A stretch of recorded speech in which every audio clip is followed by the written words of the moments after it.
Unity is the strength అంటారు, అంటే ఐకమత్యమే మహాబలం అని చెప్పి. కానీ దాన్ని మన ఇండియన్స్ మాటలోనే అంటారు కానీ దాన్ని ఫాలో గారు. ఎందుకంటే మామూలుగా స్వాతంత్ర దినోత్సవం రాగానే మే ఇండియన్స్ కూడా స్టేటస్ పెడతారు, యూనో కలిసి ఉంటే కలసుకం అన్నట్టు మాడతారు. కానీ మన ఇండియాలో కొంచెం కూడా ఐకమత్యం అస్సలుకే లేదు. మనకు ఆ ఐకమత్యం లేకుండా మనం విడిపోతున్నాం. మనం ఇంకా ఏ అపోహలో బతుకుతున్నాం అంటే ఐకమత్యం బతుకుతున్నాం, ఇండియాలో కలిసిమెలిసి బతుకుతున్నాం అనుకుంటాం. కానీ మనము అన్ని దాంట్లో అన్ని చోట్ల విడిపోయినాం. మనం ఎట్లా చెప్పాలా, మతాలలో విడిపోయినాం, కులాలలో విడిపోయినాం, ఇంటి పేరుతో కూడా విడిపోయినాం. అంతెందుకు వరస్ట్గా సినిమా హీరో ఫ్యాన్స్ గ్రూపులాగా కూడా మనం విడిపోయినాం.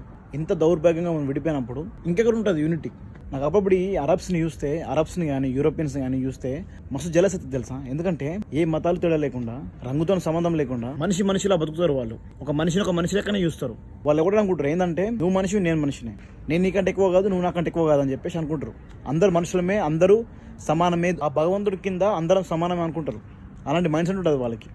కానీ మన ఇండియన్ మైండ్ సెట్ ఏంటంటే ఇట్లనే ఇన్ని రకాలుగా మనం విడిపోతున్నాం. ఇండియాలో ఎంత టెక్నాలజీ డెవలప్ అయినా కూడా మనం ఇన్ని రకాలు కూడా విడిపోతున్నాం. చూసిండ్రా, ఇది ఒకటే మంచి అనిపిస్తుంది నాకు. హోప్ ఈ కులాలు మతాలు ఈ ఫ్యాన్స్ భేదాలు లేకుండా అందరం మన మైండ్ సెట్ మార్చుకొని అందరం కలిసిమెలిసి ఉంటామని చెప్పేసి నేను నమ్ముతున్నా.